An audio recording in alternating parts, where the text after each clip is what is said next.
এই হলো আমার একটি আতাফল গাছের অবস্থা। কয়েকটা আতাফল ধরে আছে।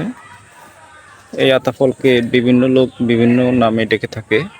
অনেকে শরীফা বলে, থাই শরীফা। এখন থাই শরীফা নামে বেশি পরিচিত, কিন্তু আমরা ছোটবেলা থেকে গাছগুলো দেখতেছি।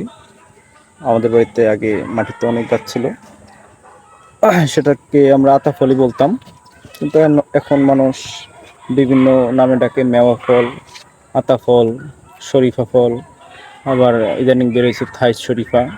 কিন্তু আমাদের বাড়িতে আতাফল নামেই ছোটবেলা থেকে দেখে আসতেছি। তো মাটিতে অনেক গাছ ছিল, তো ছাদে বা টবে আতাফল হয় কিনা, তো আমার কয়েকটা ফল এই গাছে অবশ্য ধরেছে।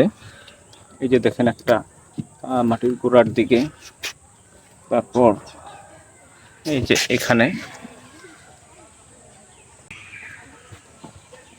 এই হলো আমার গাছের অবস্থা। তো ফল হলে বেশ ভালোই লাগে। গাছে ফল ধরলে কার না ভালো লাগে, সবারই ভালো লাগে।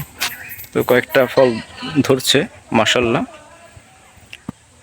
তো এটা একটা টবে ধরেছে, তো টবটা আমি দেখাচ্ছি। এই হলো আমার টব। তো টবে এত ফল হবে কি না আমিও একটু সংশয় ছিলাম। তো গাছটা একবার হয়ে মরি মরি অবস্থা ছিল, তারপর আবার গাছটি হয়েছে। গাছটি হয়ে এই পর্যন্ত হয়েছে।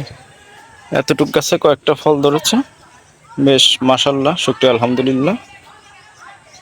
খুব সুন্দর লাগছে। এই হলো আমার গাছ। সবাই দোয়া করবেন, ভালো থাকুন সবাই। আসসালামু আলাইকুম।